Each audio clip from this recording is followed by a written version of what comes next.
ეხლა მე გავაკეთებ ძალიან გემრიელ ლიმონის ნამცხვარს, რომლის ცომიც მე წინასწარ გავიმზადე, მაგრამ ნუ ნერვიულობთ, მოგიყვებით, რისგან გავაკეთე.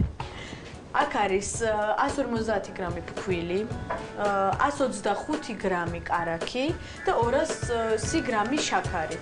ეს უნდა ავკეპოთ ერთად და მერე ამოვზილოთ და ერთი სუფრის კოვზი წყალი დავუმატოთ და გამოგვივა რბილი ცომი, რომელსაც ასე გავიმზადებთ და გადავდებთ კვერცხზე, სანამ ჩვენ შიგ-თავს გავაკეთებთ. ჩვენ გვჭირდება 4 კვერცხი, ჯერ ვაკეთებთ გოგლიმო.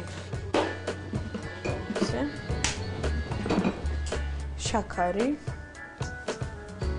ეს ყველაფერი წერია ჩვენი რეცეპტების წიგნშიც და ასევე საიტზეც ყველაფერი განმარტებული. ეხლა ავთქვიფოთ, კარგად, სანამ არ გათეთრდებოდა. ეხლა უკვე თეთრი გოგლი მოგლია, შეგვიძლია დავუმატოთ არაჟანი. დავუმატოთ ლიმონის ცედრა. 6 ცალი ლიმონი შეგიძლიათ ბლარათაც იყიდოთ და ბევრი ლიმონის ნამცხვრები გააკეთოთ. ახლა ცოტა წვენიც დავუმატოთ. სულ ცოტა ვანილი და ჩვენი შიგ-თავშიც მზად იქნება.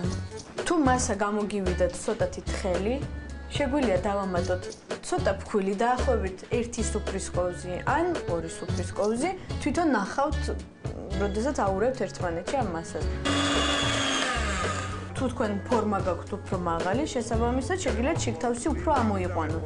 მაშინ გირჩევდით, რომ ცილები ცალკე ათქვიფოთ შაქართან ერთად და გულები არაჟანთან ერთად ცალკე და შემდეგ შევურიოთ ეს მასა და ჩავასხათ ფორმაში.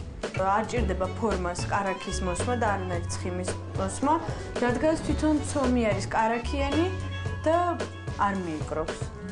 ახლა ჩავუშვებ მე ჩემ მასას. ეს მასა მზადების დროს ცოტათი ამოვა. წავედი მე ჩემი ღუმელისკენ.